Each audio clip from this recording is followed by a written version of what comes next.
Olá, eu sou a Carol Nogueira e esse é o Item Mais da CNN. Junho tem sido, nas últimas décadas, o mês de luta e conscientização sobre os direitos das pessoas LGBTQIA+. A história começou nos Estados Unidos, no final da década de 60, em Nova York, quando milhares se levantaram contra a violenta perseguição da polícia, numa época em que relações homoafetivas eram motivo de punição no país. O local do Basta, esse aqui, um bar gay na região de Manhattan, Nova York, Estados Unidos. O ano era 1969.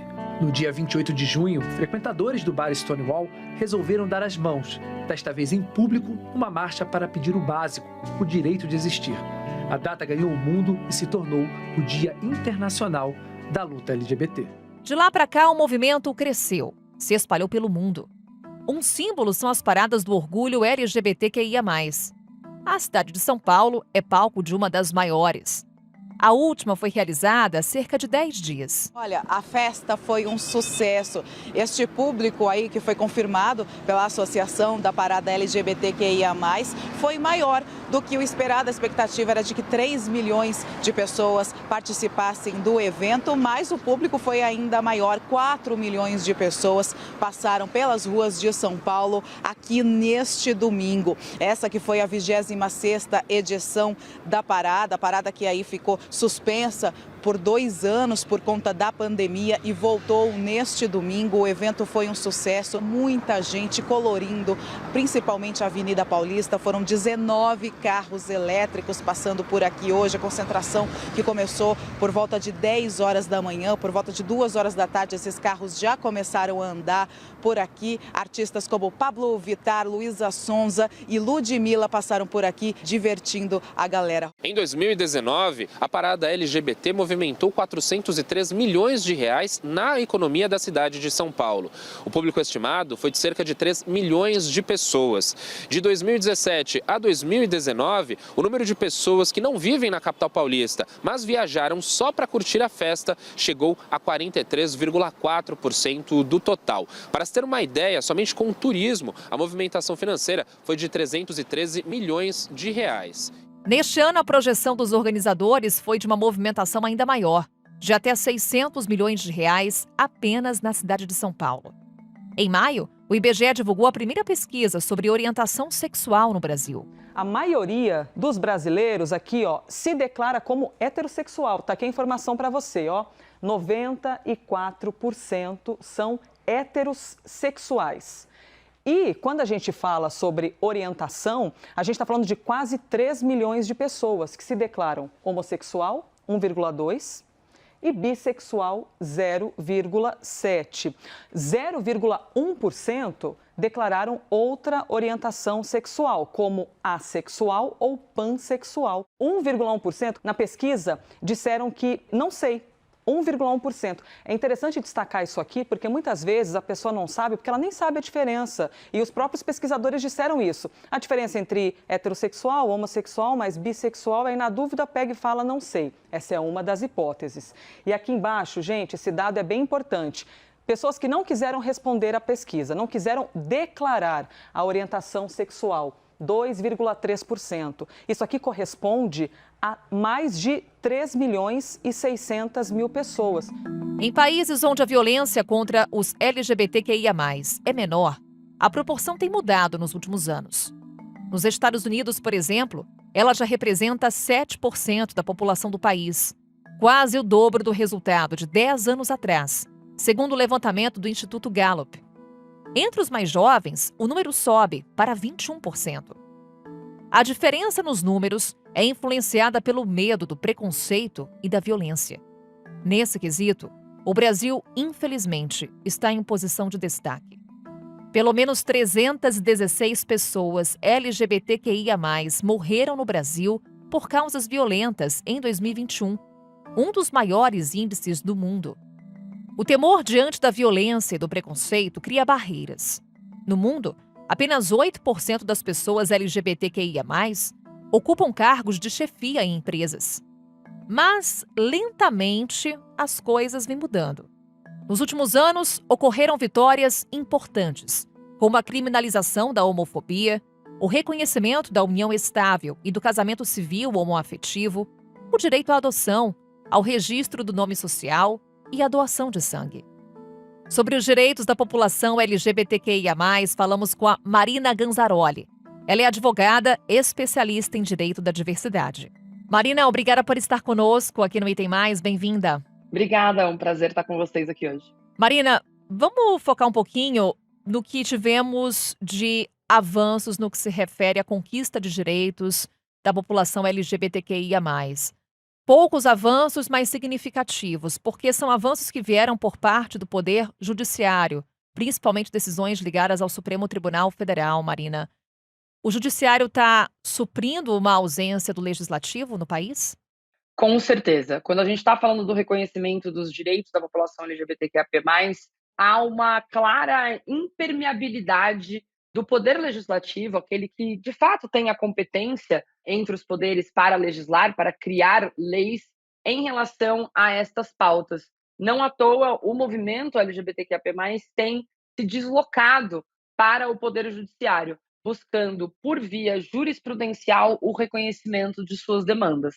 Nessa seara, conseguimos conquistar o direito à união homoafetiva, o casamento gay, uma conquista por meio do Supremo Tribunal Federal, uma outra conquista bastante importante também, em especial para a população mais vulnerabilizada da sigla, a população trans, que foi o reconhecimento da possibilidade de alteração do nome, do prenome na certidão de nascimento e também do gênero, que na certidão de nascimento consta como sexo, diretamente em cartório, sem a necessidade de comprovar cirurgia transexualizadora, intervenção cirúrgica de qualquer espécie ou hormonoterapia. Conquistas mais recentes e também bastante importantes, ambas também por via jurisprudencial, foram a criminalização da LGBTfobia e a possibilidade de doação de sangue por homens gays. Ainda uma outra conquista bastante importante, em especial para todos aqueles que estão ligados às Forças Armadas brasileiras, foi a retirada no Código Penal Militar do item que considerava um crime punível pelo Tribunal Militar a relação homoafetiva, algo que também foi alterado via jurisprudencial. Então, infelizmente, diante dessa impermeabilidade do Legislativo em relação às demandas e o reconhecimento dos direitos da população LGBTQIAP+, o movimento se deslocou, sim, para o Poder Judiciário, que tem não a obrigação de criar leis, mas de interpretar a Constituição conforme os seus artigos.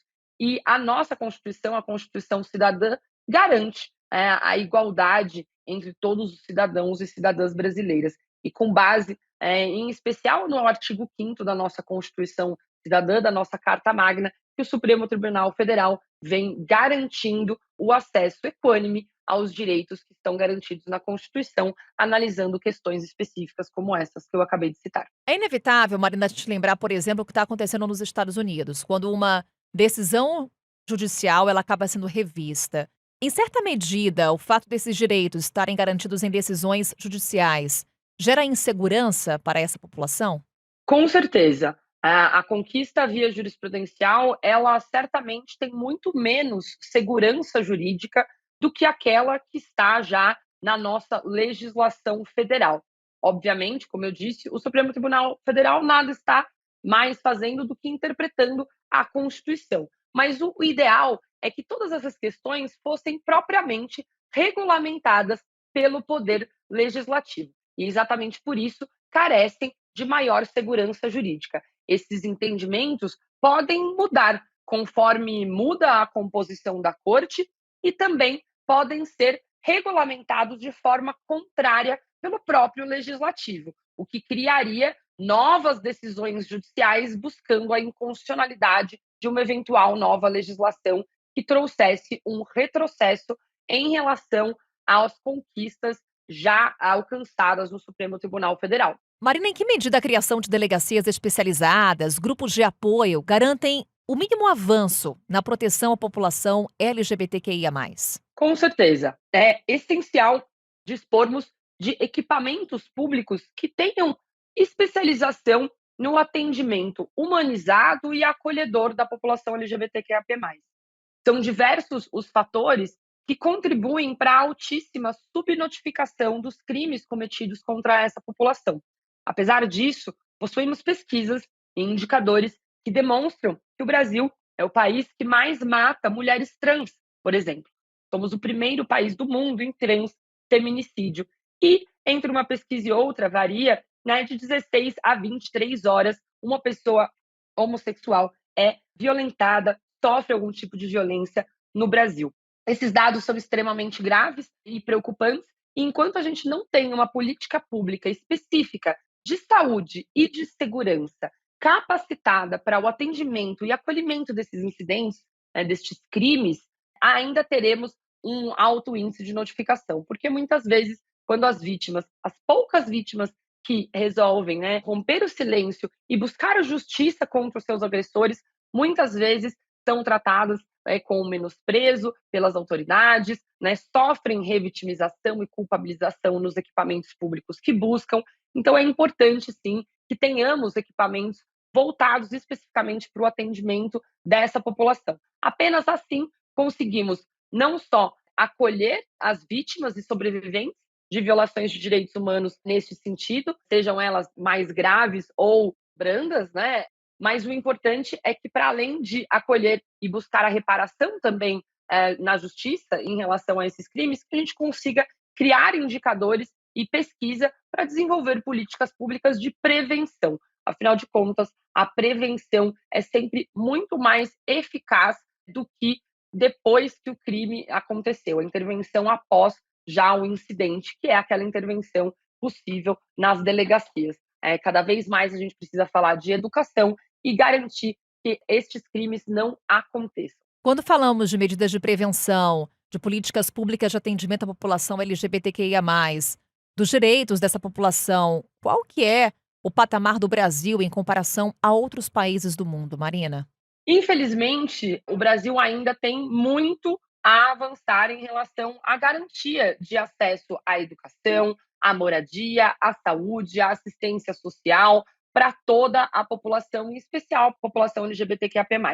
Quando estamos falando, por exemplo, da população trans, que possui uma baixíssima expectativa de vida no Brasil, estamos falando do acesso à educação, que é negado muito cedo para essa população, que não consegue ter os seus direitos garantidos e acaba saindo da escola, sendo expulsa da sua residência, do seio familiar, acabam vivendo na rua, muitas em condição de prostituição, não porque o querem ou porque é um estilo de vida, mas porque não possuem outra alternativa, né? De acordo com a ANTRA, a Associação Nacional de Travestis, são cerca de 90% de mulheres trans em situação de prostituição. Então, temos muito que avançar na garantia de acesso aos direitos fundamentais, como a moradia, a educação e a saúde, mas também temos que reconhecer que, infelizmente, outros países do mundo estão em situações ainda piores. Não são poucas as nações que criminalizam o relacionamento homoafetivo ou qualquer demonstração homoafetiva pública.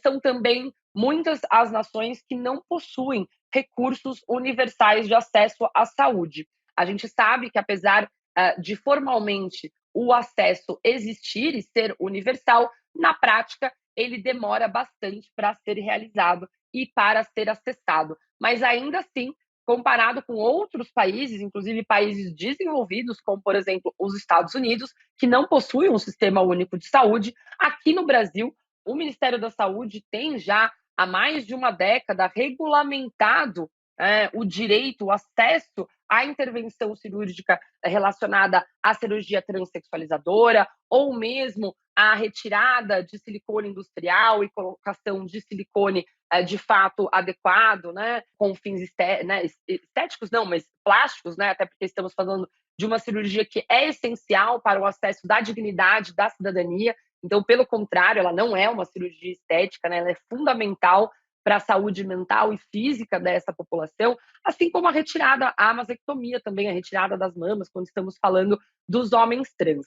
Mas este procedimento, este último, especificamente para os homens trans, foi regulamentado muito recentemente pelo Ministério da Saúde. Mas ainda assim, ele foi regulamentado, então temos que reconhecer que é um avanço. Hoje a gente sabe que a fila para essas cirurgias, às vezes, ultrapassa 10 anos, mas, novamente, é importante reconhecer que o direito existe e, ainda que exista dificuldades e obstáculos no acesso ao direito, ele é legalmente, universalmente garantido a todos os cidadãos e cidadãs brasileiras. Então, nesse sentido, realmente estamos em vantagem em relação a outros países. Marina, durante a nossa conversa, você trouxe uma fala que me chamou a atenção. Você nos relatou que poucas vítimas da violência, elas rompem o silêncio. Elas vão à delegacia, elas denunciam. É um reflexo da nossa sociedade, Marina? Como é que o direito pode nos ajudar nessa mudança de padrão? É um reflexo, infelizmente, da nossa sociedade. São muitos os fatores que contribuem para que vítimas não denunciem suas experiências de agressão às autoridades. Muitas vezes até escondem de amigos e familiares. Muitas vezes essas agressões não são reveladas a ninguém por muitos anos. Algumas pessoas podem nunca revelar, né? Quando isso acontece, a revelação normalmente não é um evento único, e sim um processo. As vítimas sofrem principalmente de culpa e de autoculpa, né? As pessoas não percebem quantas vítimas de crimes baseados em condutas discriminatórias se culpam, causando vitimização própria, e isso ocorre com qualquer uma dessas violências. A complexidade desse tipo de agressão também, a gente sabe que muitas vezes essas agressões vêm de pessoas próximas, de familiares, de conhecidos, a falta de compreensão de como a função traumática do cérebro opera, então que muitas vezes as nossas reações a essas violências, elas não são conscientes e sim são reações para a sobrevivência, o sentimento de impotência diante da violência e do quadro de desigualdade e preconceito na sociedade em relação à população LGBTQIAP+, o estigma que ainda recobre o reconhecimento das diversas orientações sexuais e identidades de gênero que possuímos na nossa sociedade, a falta de confiança no sistema, muitas vezes o menosprezo das autoridades. Então, todos esses são fatores que contribuem para a subnotificação. Em especial, o que precisamos é do engajamento comunitário da sociedade como um todo, para que possamos educar meninos e meninas, homens e mulheres, para o respeito, para, além de tudo, a tolerância ao diferente, à diversidade. Muitas vezes o preconceito e a discriminação são causados pelo desconhecimento. Quanto mais temos no nosso círculo de confiança pessoas diversas, mais diferentes realidades conhecemos. E o Brasil é um país extremamente diverso e há muita riqueza na diversidade. É a diversidade de ideias, de pensamentos, de lugares, de origens, de raças, de etnias, que nos leva a soluções inovadoras, a respostas disruptivas. Eu costumo dizer que se a Amazônia fosse uma floresta de eucaliptos, e só de eucaliptos, ela não seria a riqueza e o pulmão do mundo, ela não teria o valor que ela possui, seja ele farmacêutico, cosmético, social, cultural. Ela é exatamente essa riqueza porque é diversa. Então, a gente precisa, enquanto sociedade, reconhecer a riqueza da diversidade, acolher a diversidade, buscar a diversidade enquanto organizações, enquanto empresas, enquanto instituições públicas, precisamente porque somente assim vamos alcançar uma sociedade mais equânime e mais justa para todos e todas. E a gente só vai fazer isso com respeito às diferenças, com respeito à intimidade e à autodeterminação do outro e da outra. Dado o recado, Marina. Obrigada mais uma vez por estar conosco aqui no Item Mais. Até uma próxima. Obrigada a vocês, foi um prazer. Tchau, tchau. Apesar das conquistas da população LGBTQIA+, em décadas de luta, o caminho do combate ao preconceito e à discriminação ainda tem muitos desafios pela frente e também enfrenta retrocessos. Dados das secretarias de segurança pública, também Polícia Civil, Militar e Polícia Federal. A gente separou alguns dados para detalhar para vocês. Olha só, o aumento no caso de estupro foi de 88,4%, se a gente levar em consideração o ano de 2021 em relação a 2020. Mas outros crimes também subiram. Foi o caso, por exemplo, de lesão corporal, 35,2% de aumento de um ano para o outro, enquanto os homicídios dolosos tiveram uma uma alta de 7,2%, homicídio doloso, aquele com intenção de matar. Isso vai na contramão, né, das mortes violentas em parâmetro internacional, que tiveram, na verdade, uma redução de 6,5%, se a gente levar em consideração a população em geral, nesse mesmo período. Os pesquisadores ressaltam que os números da violência podem ser ainda maiores, já que a maior parte dos estados não registra informações como a orientação sexual das vítimas. A falta de dados prejudica a formulação de políticas públicas específicas para essa parcela da população, que também está subrepresentada nas esferas públicas de poder, apesar dos esforços para mudar esse quadro. O Brasil tem 210 pré-candidatos que se autodeclaram parte dessa comunidade. Desse total, 95% vão disputar essas vagas com a informação de forma pública. Matheus Meirelles vem conversar com a gente, trazer esses detalhes. Matheus, bom dia para você. Pelos meus cálculos, se eu não estou enganada, se a gente comparar com 2018, com as eleições de 2018, esse número, apesar de pequeno, aumentou em comparação com a última eleição, né? Conta pra gente. Aumentou sim. Pra gente ter uma ideia, se essas 210 pré-candidaturas vingarem, avançarem, né, até o segundo semestre, o número será 50% superior ao registrado nas eleições de 2018, quando 141 pré-candidaturas LGBTQIA+, foram registradas no país. Na segunda parte desse episódio, falamos sobre os desafios da população LGBTQIA+, na luta contra o preconceito e a discriminação. Conversamos com Amanda Souto Baliza. Ela é vice-presidente da Comissão de Diversidade Sexual e de Gênero do Conselho Federal da OAB. Amanda, muito obrigada por estar conosco aqui no Item Mais. Obrigada eu, boa tarde, é sempre bom estar aqui com vocês. O prazer é nosso, sem dúvida, Amanda, para tratar de um tema super importante. Temos aqui dados do Anuário Brasileiro de Segurança Pública, que apontam números extremamente preocupantes quando a gente fala da violência contra pessoas LGBTQIA+. Por exemplo, registros de estupro aumentaram 88%, mais precisamente 88,4% entre 2020 e 2021. Lesão corporal dolosa cresceu 35%. Notificação de assassinatos aumentou 7%.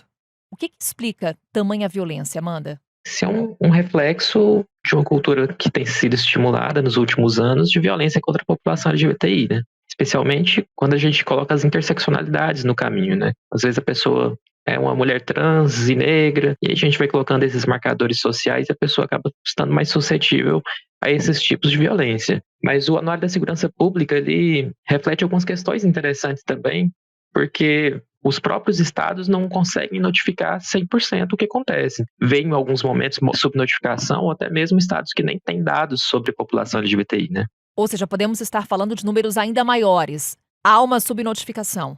Há fortes indícios. Quando você pega, por exemplo, você está falando do de 2022 que saiu ontem, né? Quando você pega o de 2020, em Goiás, se eu não me engano, tem 3 pessoas que foram vítimas de homicídio. E o relatório da ANTRA, que é o relatório da sociedade civil, relata 6 pessoas trans. Então aí já tem o dobro só falando de pessoas trans, sem contar o recorte inteiro da comunidade LGBTI. Então, assim, esses dados de subnotificação, existem indícios de que eles acontecem, né? E quando a gente fala sobre ausência de dados também, é uma coisa que a gente enfrenta. Quando a gente fala, por exemplo, de discriminação também, que é uma forma de violência, o anuário ele não consegue refletir qual foi a origem daquela discriminação, se foi por xenofobia, se foi por homofobia, transfobia, intolerância religiosa.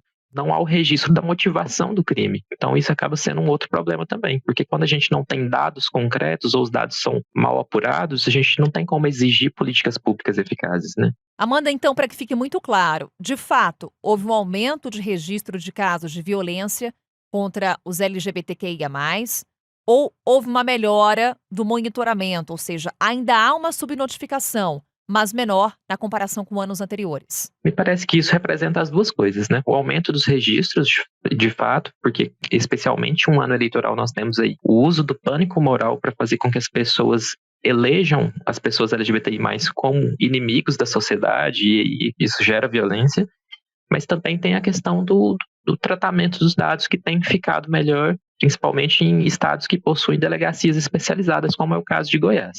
São Paulo, por exemplo, não tem nenhum tipo de dado contra a violência registrado no anuário.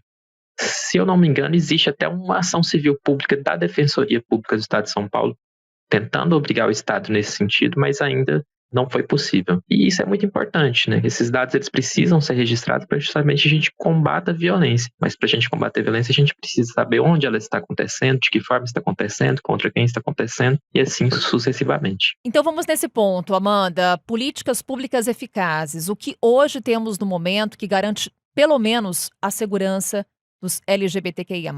Hoje é muito difícil essa questão, especialmente agora que o IBGE está tendo uma resistência muito grande com a questão do censo, né? Eles recorreram do processo, a liminar foi cassada, que exigia que eles colocassem a população LGBTI no censo. E a questão de políticas públicas é muito frágil. Quando a gente fala, por exemplo, do Conselho Nacional de Combate à Discriminação, hoje ele só tem 3 cadeiras da sociedade civil. E aí fica uma questão muito difícil de dialogar com quem está no poder. Outras questões também, quando a gente vai analisar como que as delegacias registram esses crimes. Muitos estados nem têm um sistema que é capaz de registrar motivação, como eu falei anteriormente. Esse é um outro problema. Alguns estados até registram, o sistema registra, mas os servidores eles não são capacitados para usar daquela forma, e sem contar todas as violências institucionais e estruturais que existem também, né? Às vezes o próprio órgão, ou o próprio governo, ou o próprio tribunal, ou o que quer que seja, ele emite esse tipo de violência, né? Recentemente nós tivemos aí um ministro da STJ que falou que daria habeas corpus para quem fosse acusado de homofobia. Um ministro está indo contra uma decisão colegiada do Supremo Tribunal Federal. E isso mandou uma mensagem muito errada para a sociedade. Isso mandou uma mensagem de que violência e discriminação pode ser feita por qualquer pessoa que não vai dar em nada. Em que medida, Amanda, a ausência de representantes LGBTQIA+, no poder público, no judiciário, dificulta o diálogo com os demais poderes, principalmente na elaboração de políticas públicas, sobre o qual falamos há pouco? A política pública, ela depende de dados, né? Isso já é uma questão incontroversa. O problema é que muitas vezes as pessoas que têm o poder de decisão sobre quais dados vão ser coletados, de que forma que esses dados vão ser coletados, não têm interesse que aqueles dados sejam analisados, justamente porque se eles não existirem, fica mais difícil de exigir que aquela política pública seja demandada. Então, nesse sentido, quando a gente tem pessoas que vivem, que sofrem aquela violência, pessoas que entendem, que têm aquela vivência naquele sentido, em posições de poder, a chance de que o país tome um rumo no sentido de analisar situações para que as políticas públicas sejam criadas é maior. É por isso que a gente precisa sempre buscar com que pessoas que estejam alinhadas com as pautas de direitos humanos, especialmente aqui a gente está falando do caso da população LGBTI, elas cheguem a esses locais de poder e possam usar esse poder de decisão para conseguir mudar um pouco essa realidade. Obviamente a gente não vai conseguir mudar isso do dia para a noite, mas aos poucos a gente vai conseguindo avançar nesse sentido. Hoje, por exemplo, a gente não tem nenhuma lei federal que fale de direitos ou proteções exclusivamente para pessoas LGBTI+. Então isso é um retrato muito grande do que a gente vive na questão de políticas públicas, né? A gente é muito dependente do judiciário, a gente é muito dependente de atos normativos de outros órgãos, e isso faz com que a gente tenha uma insegurança jurídica. Por exemplo, nos Estados Unidos agora, a Suprema Corte revogou o direito ao aborto. E já se discute aí se o direito ao casamento vai ser mantido. Obviamente, com a composição do STF que nós temos hoje, isso seria muito difícil de acontecer. Mas não é impossível. Então, quando a gente não tem nenhuma lei positivada, e essas leis elas não existem justamente porque faltam esses representantes com interesse nessa positivação, acaba sendo uma questão muito difícil para a população LGBTI+, porque a gente não sabe o que vai ser amanhã. Amanda, falamos aqui bastante sobre o poder público, mas eu queria agora focar na iniciativa privada. Não só na iniciativa privada, mas na responsabilidade do indivíduo, da sociedade, das empresas, na luta por essa pauta de proteção e de garantia de direitos da população LGBTQIA+. Quando a gente fala de empresas, é muito importante que elas sejam aliadas não somente no período de junho, né? É muito comum que algumas empresas no período de junho façam campanhas, mas essas campanhas elas têm que ser contínuas para que a gente consiga mudar um pouco a cultura, tanto da própria empresa quanto da sociedade. E isso é uma questão muito positiva. Hoje existe no Brasil o Fórum de Empresas LGBTI, ele tem mais ou menos 140 empresas, grandes empresas, inclusive, que debatem essas pautas. E esse é um canal muito interessante, principalmente para outras empresas que queiram debater também, mas não sabem desse espaço. Então, assim, quando a gente traz esse debate para pessoas que detêm o capital, acaba sendo um ponto muito positivo para que a gente consiga avançar na questão de direitos humanos na sociedade, né? Essas campanhas de junho, elas são muito necessárias, mas a gente precisa fazer com que elas continuem o ano todo, principalmente vagas afirmativas, que a gente sabe que a situação da população LGBTI é muito complicada nesse sentido, né? A gente percebe que pessoas trans, por exemplo, têm uma grande dificuldade em se manter na escola, a evasão escolar é muito grande. Isso acaba refletindo na qualificação. Então, as empresas elas têm que ter uma atenção para isso, que eu tenho certeza que elas podem encontrar bons profissionais, mas que simplesmente esses profissionais estão meio que perdidos ali no mercado justamente por uma falta de oportunidade. Dar atenção diária a esse tema, sem dúvida, Amanda. Para a gente encerrar, Amanda, a gente falou aqui bastante sobre violência física, em certa medida falamos ali também sobre violência institucional. Qual que é hoje o maior desafio da população LGBTQIA+. Onde há a maior luta por direitos, essa luta por igualdade que, por mais que a gente tenha tido poucos avanços, ainda temos uma longa caminhada pela frente? Hoje, na minha visão, o principal desafio é justamente conseguir positivar o que a gente já tem garantido em outra forma.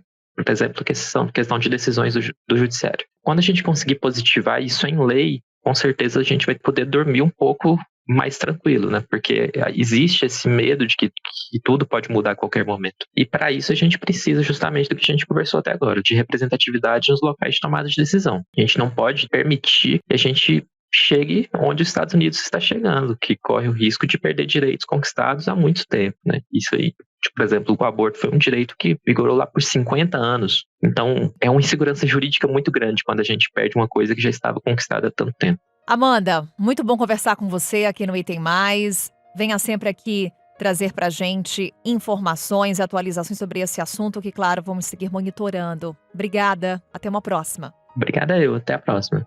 E assim encerramos o Item Mais de hoje. Amanhã estamos de volta com outro tema. Até lá.